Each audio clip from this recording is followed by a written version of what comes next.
안녕하세요. LPJ 마음건강 마인드헬스 코치 에린입니다. 나비약, 프로아나, 뼈말라. 얼핏 들으면 암호 같은 이 단어들 무슨 뜻인지 아시나요? 나비약이라는 건 디에타민이라는 식욕 억제제이고 향정신성 의약품으로 마약은 아니지만 마약류에 속하는 약품입니다.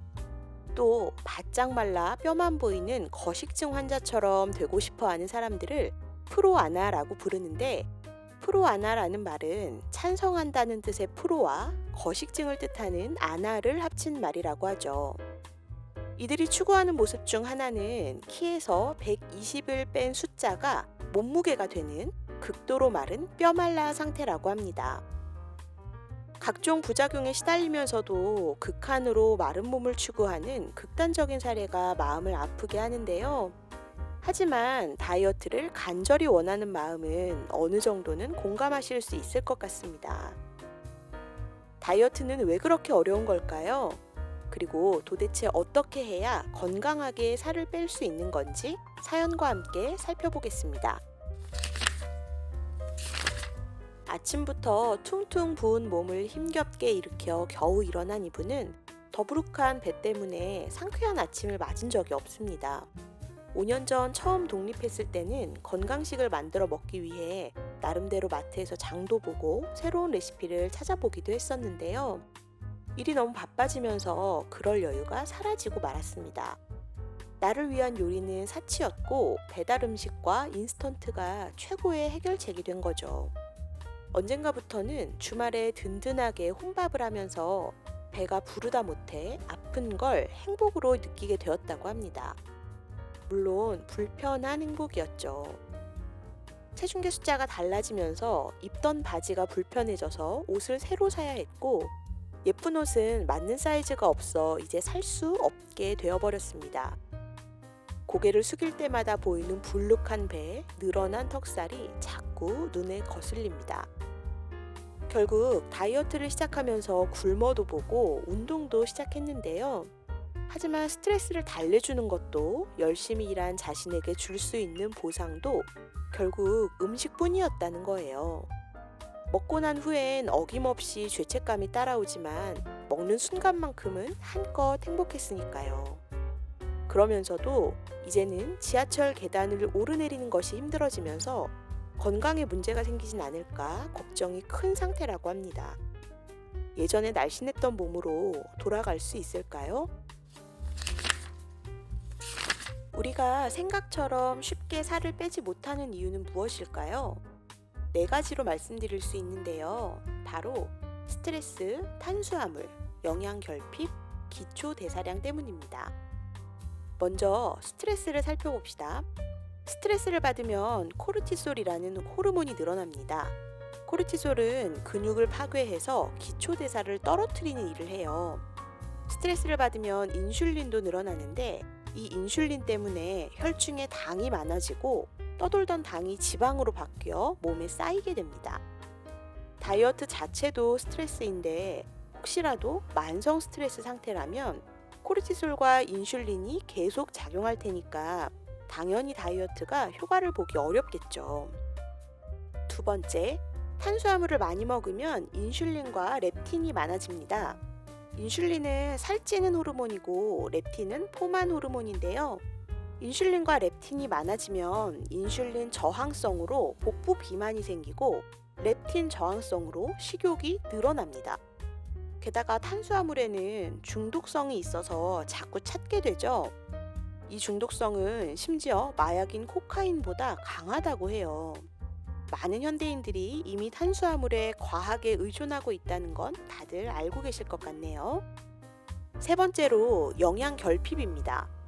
영양 결핍이 되면 에너지가 부족하기 때문에 칼로리를 더 필요로 하게 돼요. 바로 비만이 칼로리만 넘치고 영양소는 부족한 딱 이 상태인 거죠.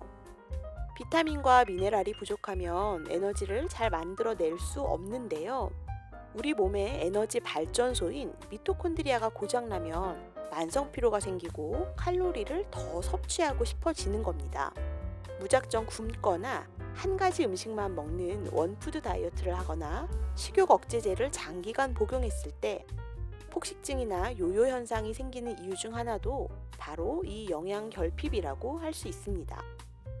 마지막 네 번째, 기초 대사량입니다.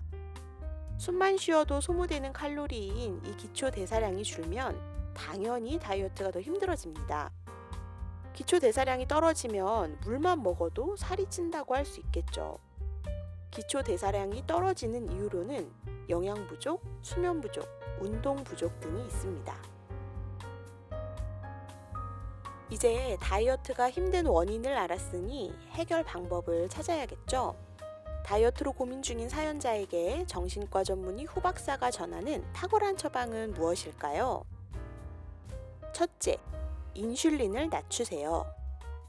인슐린은 비만의 1등 공신입니다. 인슐린 저항성이 심할수록 살을 빼기는 더 어려워요. 어떻게든 혈중 인슐린을 낮춰야 합니다. 따라서 혈당 지수가 낮은 음식을 먹고 설탕, 가공식품, 정제 탄수화물은 끊어야 합니다. 단백질도 과하게 먹으면 인슐린을 올리기 때문에 좋지 않은데요. 대신 탄수화물보다 효율이 높고 찌꺼기도 적은 지방 섭취를 늘리고 인슐린을 낮추는 발효식초와 식이섬유를 섭취하세요. 공복 시간을 확보하기 위해 간식은 먹지 않는 게 좋습니다. 둘째, 기초 대사량을 올리세요. 아침 체온이 36.5도 이하인 분들은 갑상선 저하로 봐야 합니다. 체온이 0.5도 낮아지면 대사가 20% 떨어지고 그만큼 에너지를 덜 사용하니까 살도 덜 빠지는데 하필 갑상선 저하는 비만인 분들에게 흔하다는 게 문제예요.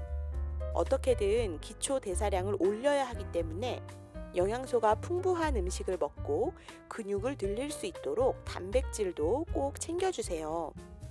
유산소 운동보다는 스쿼트나 팔굽혀펴기 같은 근육 운동을 하는 게 좋고 잠도 충분히 자야 합니다.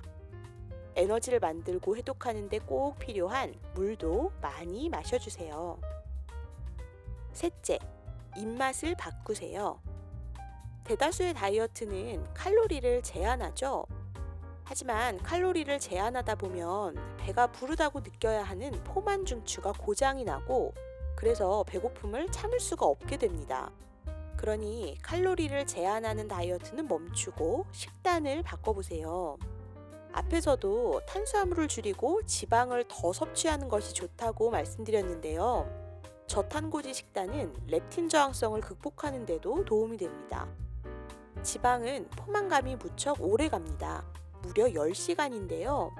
단백질은 4시간, 탄수화물은 2시간이고 설탕, 가공식품은 30분밖에 포만감이 지속되지 않는다는 것도 기억해 볼 만하죠. 탄수화물 위주의 음식이나 설탕이 많이 들어간 가공식품을 먹으면 왜 금방 다른 음식을 또 찾게 되는지 짐작이 되실 겁니다. 과거보다 먹을 것이 풍부한 현대인에게 다이어트는 피할 수 없는 숙제나 다름없습니다. 그런 만큼 수많은 다이어트법이 난무하고 있죠. 전문가마다 의견이 다르고 같은 방법을 사용해도 사람마다 효과가 다릅니다.